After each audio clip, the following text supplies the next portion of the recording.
There's a video that got really popular a few years back of Sean Astin saying, So I think Sam and Frodo should have kissed. and while it obviously didn't become like official canon for the series, it kind of became a huge subculture for people arguing that Frodo and Sam are gay, and for them writing tons of fanfic about it, which is, to be honest, it's great. But that could be a good interpretation of the text. But I am reading Lord of the Rings for the first time in my entire life. And I think that the relationship between Frodo and Sam seems a little bit different from how we portray it in the movies. And I want to talk about that. And I want to talk about a lot of 20th century writers. This video is going to get into a lot of different things. And I think to me, this says a lot about the different ways different cultures around the world view heterosexual male relationships. Now, I don't want to get on a long tangent about that, but I will. I want to talk about that for a little bit in light of Frodo and Sam and how they treat each other in this story. And then mainly, I want to talk about how 20th century writers portrayed manliness and how each generation just seemed to react against the previous. And through all of these reactions, it seems like there was just one man who gave any sort of sanity and reason to the idea of what true male relationships should look like. But I want to give two disclaimers. One, I am reading this for the first time in my entire life, and I might get a ton wrong in this book. I think I'm halfway through right now. I'm only in the chapter where they meet Faramir and Ithilien, which Faramir, oh my gosh. There's an essay coming about him because he is so different in the movie versus the book, and his character already is someone that I love. But just give me a little bit of grace here because I might totally be out of pocket with some of my interpretation of this text. Disclaimer number 2, I am not a psychologist or an expert on love and romance. I am still not married. I'm not an expert on that. So most of what I'm talking about is just my own reading with this text and my own interpretation. I would love to hear more about what each of you kind of think and say about this interpretation, or about how you interpret Lord of the Rings in general. If you think that Frodo and Sam actually do have any kind of like sexual relationship with each other, let me know in the comments what you think about this whole thing. But always remember to treat each other with love and respect, even in YouTube comments. But this is probably a hot button issue, but I am glad that the relationship of Frodo and Sam didn't go romantic. And I think it's in the same exact reason why I like that Jin and Cassian in the movie Rogue One didn't end in a kiss scene. It's like a small little thing, but it just shows that friendship is possible between two people without getting romantic feelings involved. Even on a long journey, yes. Even though you've been through a lot, yes. There are lots of times when that might not be true, but more often than not, I think what people really long for is more than romance, to be honest. It's kinship and friendship. And just to not be in this world alone. And I think that the idea of Frodo and Sam having or should have having kissed might, again, legitimately be an interpretation of this text. But I think this is a reaction of some of the early modern 20th century writers and what some writers like Allen Ginsberg were writing about, where male relationships exist and they're celebrated, but everything comes with an undertone of sensuality and erotica almost. But before I get into all that, I do want to read the section in the book where this happens, because I just came across this in my first reading of this book. And this is the section where Samwise actually declares his love for Frodo. He doesn't declare it to Frodo. He kind of declares it to himself when Frodo is sleeping. But I don't think that there's really any sort of romance in this text at all. I just think there is healthy heterosexual male relationships that are essential for men in the world today. And let's broaden that. I think they're not only essential for men. I think healthy friendships are strong for everyone in the world today. And I don't think we always need to romanticize things that happen between people. This was one of my favorite things, again, for what Rogue One did, is that this relationship between Jin and Cassian. And there's huge debate on it. I was just listening to a podcast where they were like, oh, I wish they kissed. I wish they kissed. But I was so glad that they didn't, because it was just showing the bond that two people have with each other that doesn't need to cross the threshold into romantic relationships. And sometimes I think this can be muddied with heterosexual versus homosexual relationships. Why can't a heterosexual guy tell a heterosexual guy that he thinks his booty is fly? And I want to read this for you. This is what the book says. Gollum disappeared. He was away some time, and Frodo, after a few mouthfuls of lembas, settled deep into the brown fern and went to sleep. Sam looked at him. The early daylight was only just creeping down into the shadows under the trees, but he saw his master's face very clearly, and his hands too, lying at rest on the ground beside him. He was reminded suddenly of Frodo as he had lain, asleep in the house of Elrond, after his deadly wound. Then, as he had kept watch, Sam had noticed that at times a light seemed to be shining faintly within. But now, the light was even clearer and stronger. Frodo's face was peaceful. The marks of fear and care had left it. But it looked old and beautiful, as if the chiseling of the shaping years was now revealed in many fine lines that had been hidden before. Though the identity of the face was not changed.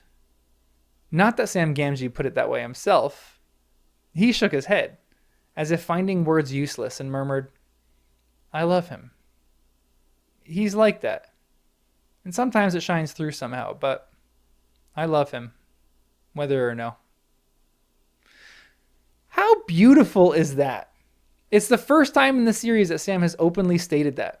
And we've kind of all felt it coming, to be honest. But in this moment, it's his actual first moment when he declares it. His love for Frodo. And in the whole run-up of this moment, you don't really feel an ounce of anything that is romantic love. Not for me, at least. Which is actually interesting, too, because I am very, very curious if you actually read the scene with any sort of romance in it. I haven't read the whole entire text set, so maybe there's something later in the text that a lot of people point to. But when you read these books, you don't really see any sort of romance between these two characters in the books. I don't, at least. And the reason I don't is because there's no shortage of male characters hanging out with each other and declaring that they love one another, not just through their words, but through their actions as well. Frodo does this with Bilbo all the time. He just says, there's this one moment that comes before that he's sad that Bilbo has left, and he only realizes that it's too late for him to say that he loves Bilbo. And when they meet again in Rivendell, they share this time and they really enjoy each other's company. It's one of my favorite chapters of all time, called Many Meetings. And there's so many beautiful declarations of love, not just in the simple phrase of "I love you," but in just how they interact and how they behave around each other. Merry and Pippin also declare with Frodo a number of times of how much they love each other. Legolas and Gimli, I think they've never said it to each other, but we all know that their friendship shows that their love for one another is very, very strong. And it's growing ever more every single day. And when I read that Frodo and Sam and the love that Sam is expressing here, I cannot help but be enamored by it and have just deep admiration for Sam finally expressing his love. Sam's love for Frodo is not romantic in a conventional sense, but I think it's unquestionably love. It's marked by a reverence and a compassion and an awe that Sam feels in this moment. Sam doesn't fully understand Frodo's transformation or what he's undergoing here. And I don't really fully understand it either, and I'm going to write another essay about it later this week about what really Frodo is doing and what he's going through. So subscribe for more essays on my thoughts as I read through it for the first time. But even though Sam doesn't understand it, this helps Sam express his thoughts and his feelings. Tolkien, a devout Catholic and a veteran of World War I think knew the unique closeness that could form between two men or just two people through times of struggle and through times of difficulty. This passage reflects not only Sam's emotional maturity, but also Tolkien's sensitivity to male love that is strong, selfless, and expressed through just quiet acts of service and watchfulness. And again, it's maybe a little creepy that he's just sitting there watching him sleep, but I think this is a moment of realization that watches over him. And I don't think this has to end in a romantic way, and I love that it doesn't. I think this is just male bonding. And I think for some reason, there are a lot of men who feel shunted or like they cannot express their love for other men who are their friends in any way. And I think this is Tolkien here slamming his face in, or slamming this idea in the face of that, saying, look at Sam. This is a model of manliness. He is someone who isn't afraid to express his love. This kind of intimacy in heterosexual male relationships, I think often defies a lot of modern stereotypes that equate masculinity with emotional stoicism. Sam's declaration of love here is neither awkward nor hesitant. It is direct. It's honest and it's simple. He doesn't need to intellectualize what he feels.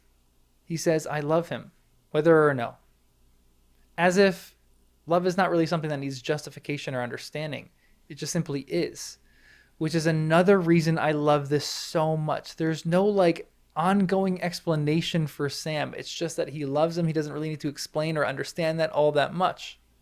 And when I was reading this for the first time, I didn't really think of this as any sort of romantic idea. In this, Tolkien, I think, challenges readers to reconsider how male affection can be portrayed. Not as weakness or subtext, but as a vital and honorable part of a hero's character's journey, like Frodo's and like Sam's. Again, Tolkien, writing in this like post-World War I context, I think was keenly aware of how rich male friendships could be. Friendships that were forged in foxholes and trenches and tested in silence and expressed through acts rather than through speeches. The cultural legacy of those wars include, I think, bonds that were between soldiers, which were honestly closer than some family bonds, built on mutual dependence and intense emotional connection with one another. That you're being bombed and you're kind of looking over to your friend in that trench or in that foxhole and saying in your head, I love that person. Sam and Frodo reflect this. I think their relationship defies the modern binary romantic love and platonic love. It belongs to a deeper, older tradition where camaraderie and comradeship is sacred. Can't speak today. This vision, I think, also stands in contrast to many modern representations of male heroes, which emphasize this lone wolf independence or suppressed emotions or violent dominance. In this light, Tolkien is not creating something new as much as recovering a form of male love that has been pushed to the margins of Western literature in the 20th century. And this is where I think the meat of the essay, and this is where I maybe had the most fun writing this essay, comes in. So I want to talk about 20th century writers and their view of what a man should look like and what a man should be. And then I want to look at how Tolkien, in his worldview, seemed to weirdly transcend the whole discussion that was happening in the 20th century and simply portray a picture of masculinity through a bond of male friendship. And I'll talk about that in a bit. I think perhaps Tolkien was reactionary to a lot of what he may have read in his life, but let's track back and let's start with the 20th century with writers like Ernest Hemingway, who was early in the 20th century. For him, and especially for a lot of different writers during that time, masculinity was seen as stoic, heroic, and like burdened. It was beautiful, but also something that you could not talk about or express ever. The difference between this and Tolkien's work is that Tolkien's characters often express their love. In Hemingway's hero, and like what Hemingway's hero looks like, and I think this is maybe the best depicted in the novels The Sun Also Rises and A Farewell to Arms. I think he shaped a model of masculinity built on stoicism, courage, endurance, and sadly emotional restraint. His male characters often form intimate bonds with each other through, war or bullfighting or even, something as simple as fishing. Yet they're emotionally stunted bonds.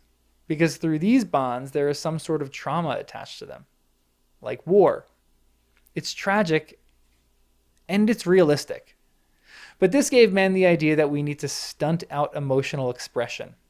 If any of you have read Hemingway's work, I think that you feel that when you read his stuff. Men are headstrong, they don't communicate well, and they are just strong as steel. Now, this not only happens through the work of Hemingway, I think this is also seen in other people's work like D.H. Lawrence.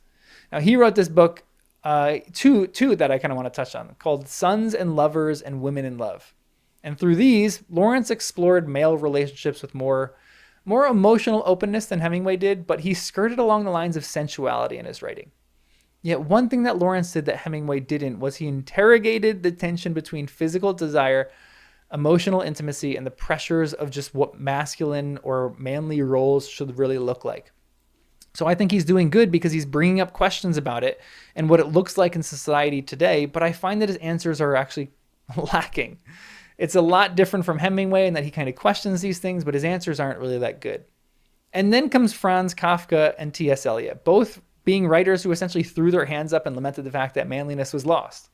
Their masculinity was seen through isolation and through impotence and sadly through existential dread. The modern man was often depicted as lost, spiritually disoriented or emasculated by modern life. And I think this really isn't that helpful in any sort of discussion. I'm sorry, but this is where a lot of male angst may have stemmed from. This idea that we've lost ourselves and we've become emasculated because of how culture views men. And so we push our blame on culture rather than really dealing with our own internal issues. And they didn't really come up with any solutions either, which is my biggest gripe with both of them. They were just observant writers. And while I think, T.S. Eliot is brilliant, touted as one of the greatest poets of all time, I actually get really, really frustrated at his poetry because a lot of it is just this idea that people are stupider than they were, and we're all just degrading ourselves and getting worse and worse with time. He was a real cheerful fellow. But I think these men had an excuse to write like this. The war, or both wars. They were plaguing men. Millions of men were sent to the front lines and were essentially slaughtered before they even hit 20 years old. Now, these writers became the voice of a generation lost at war that needed to survive. And I think for a lot of people that these writers actually helped them process through these things. So I don't, push any blame on these writers. But then the post-war writers start to make their way into the scene. And this is where it gets interesting, because it's like men come back from war and just have lost all sense of purpose and ability to know how to act in society today. The trauma of World War II and the expectations of post-war domestic life create a lot of tension. And I think the questions are, how are they supposed to live a domestic life when they've just endured war? When they were just in the trenches for months? Like Richard Yates writes on this in Revolutionary Road, or even Sloan Wilson's The Man in the Gray Flannel Suit. Men struggled between the demands of ambition, family, conformity, and really who they were and their identity. This is actually something that people in the early church struggled with too. And this is where you have the idea of monks that are self-flagellating themselves. I always have to be careful when I say that, and that I don't say self-flagellate themselves. Totally different thing. For a whole generation of people who were persecuted and killed, when Constantine all of a sudden makes Christianity legal in this whole realm, and the persecution stopped over a course of 100 years, the question was, what does their faith look like without persecution, without suffering? Because those two things were such an integral part of their faith. And this is why you had monks and people in the church going into the wilderness and just beating themselves and suffering, because they didn't know what their life looked like apart from suffering. This is the mid-20th century of manliness. Not the self-flagellation, but men didn't know themselves apart from war. So they brought the war over with them. And they were given very few resources for how to be able to deal with or cope with their problems. To be honest, this might sound a bit reductionary, but male friendship probably would have helped. And it's interesting too, because through all of this, you have African American writers who are leading the way for what that looks like to be a healthy masculine man. And they're asking really important questions. And I feel like they actually get close to things here. And to be honest, I think they really portrayed a decent balance before the likes of Allen Ginsberg took over, and we'll talk about him in a second. But Ralph Ellison and James Baldwin challenged dominant narratives of manhood. Ellison, through his brilliant work of Invisible Man, which is really about race, but it can be about anything that someone goes through. You can read any of your experience into that. I think to some extent. You can't fully do it. But I think he's saying something important about how men feel invisible. But again, there is commentary and critique, but not a ton of solutions or healthy examples for how to then go and live, which I think is why Tolkien is a really interesting and unique writer, because it takes a severe optimist to not just critique culture. Anybody can be a critic, but to give some examples of how you can live life is a really difficult thing to do. I think James Baldwin was actually very similar, but perhaps more solution-oriented than Ellison. Baldwin, who is a gay black man, wrote openly about sexual identity long before it was common to do so. I think he challenged conventional norms and portrayed queer relationships with a lot more complexity and empathy than it was previously done, particularly in his famous work, Giovanni's Room. And I think that out of everyone that I'm going to talk about, James Baldwin might be the closest to what J.R.R. Tolkien was really writing for. Because despite his anger at the injustice that's happening, Baldwin believed deeply in love as a revolutionary force. That permeates all of his writing. He insisted that love, radical, honest, sometimes painful love, was the only way toward real transformation between individuals and within society and culture at large. And Baldwin never flinched from the brutality of American life, but he also believed in this idea of like a crucible in which people might discover resilience or truth. So like it's through hardship that you do this, which is very similar to the endurance that Frodo and Sam and the whole fellowship really have to go through. It's through this endurance and through this crucible of what was going on that they ended up discovering who they were and their relationship with other people. And it's through suffering and how that brings very, very clear feelings up for another love that you have for another person. But again, Baldwin, being a black man, couldn't help but write about his experience. And so a lot of male relationships for his writing tend to move to the romantic side. But then you have the turn of the 20th century. And with it came a whole heap of other issues because the feminist movement made men question their actual role and their responsibility. Sometimes rightly so, and other times maybe a bit too extremely. And I know that I have a very boring view of history with a lot of my takes on things in human history. I think that everything is a bit grayer than portrayed. With the exception of things like, King Leopold and how terrible he was, or Hitler, or the genocide of the Armenian people. There are some things that are very clearly black and white, but I find that within history, the movements of culture tend to be radical and go too far in one direction. Some of them are absolutely necessary, and sometimes you have to go in a radical direction in order to get things done, but everything is a reaction against another thing. And I think very few people within those cultural settings can kind of rise up above the reactions and offer up a solid truth. But feminism did a number on men's perception of true masculinity because, again, it was kind of like the war. Men lost their identity. When men who fought in World War II came back, at least they had somewhat of an identity and that they needed to provide for their family and just go to work. When the feminist movement started kind of taking root, it gave men another crisis. And again, I think this is actually a necessary and really good thing because you can't have women being suppressed in society like that. There's clearly great things that happened out of that movement. But a byproduct was that it gave men a crisis. The feminist movement led to many writers, both men and women, questioning traditional masculinity and what masculinity then needs to go on and transcend to become.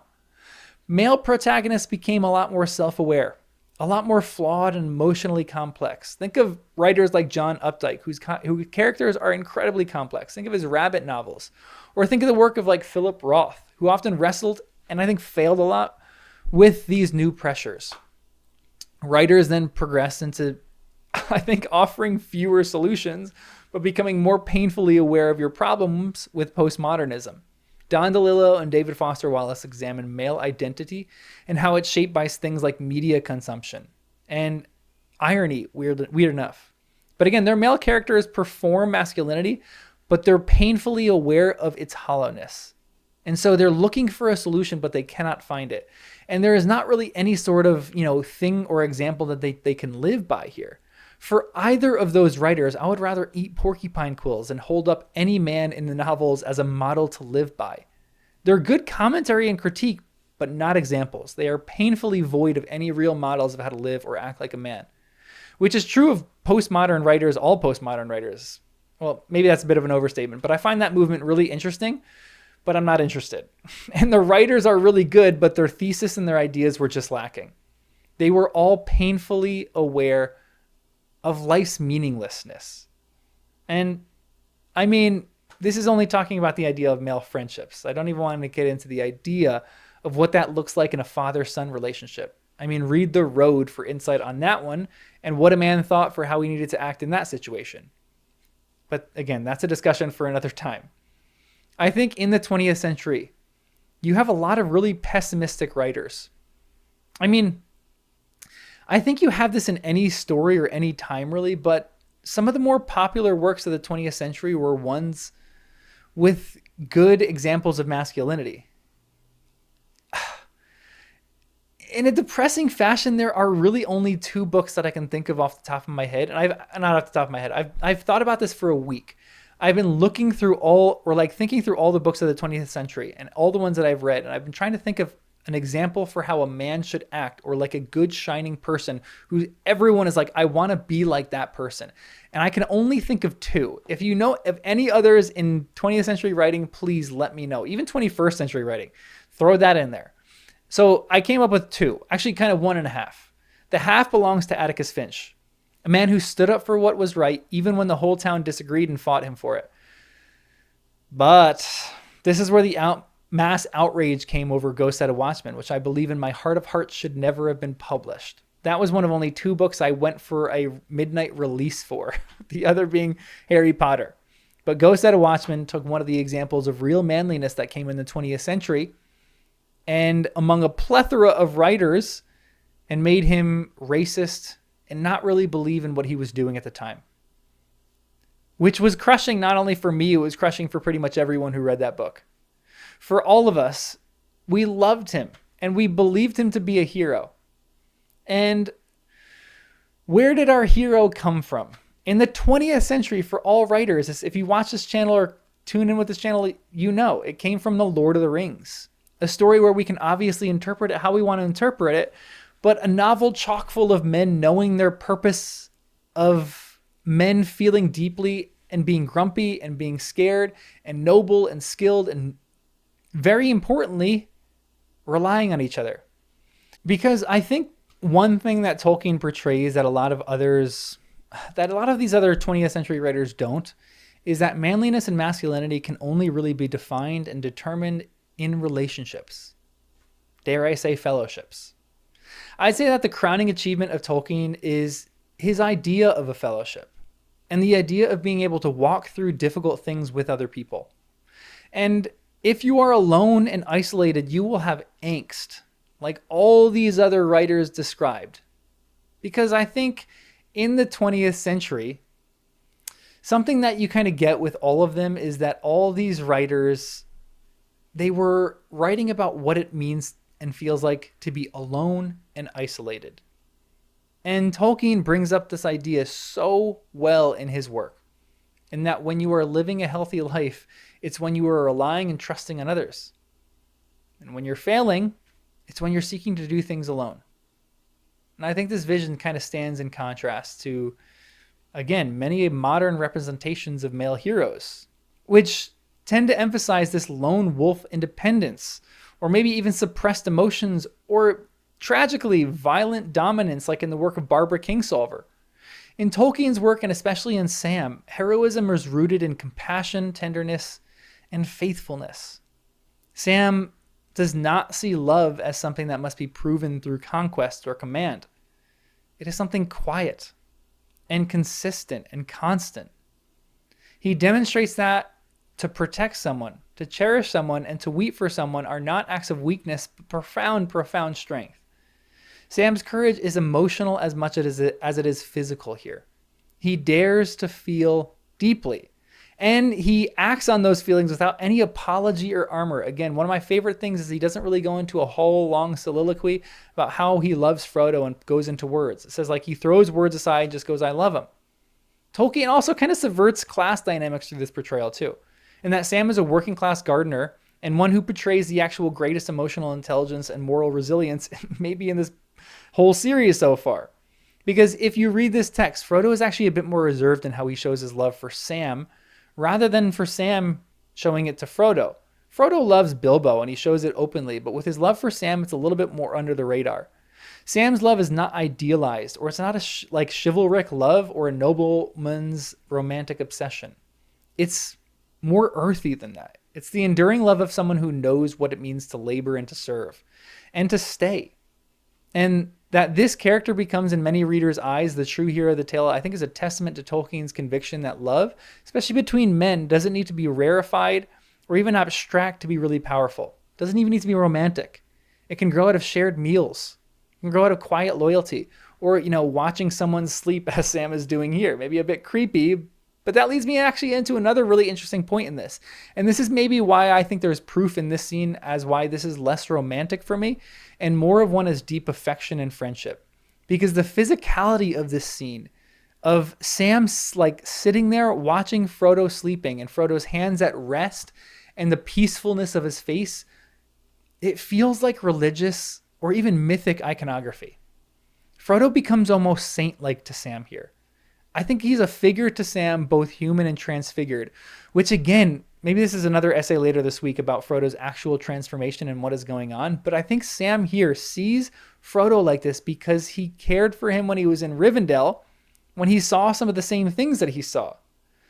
But his seeing him as this icon, it doesn't create any kind of distance between them. It actually kind of intensifies Sam's loyalty, which is, if you talk to anybody religious, this is kind of the same thing that iconography is supposed to do.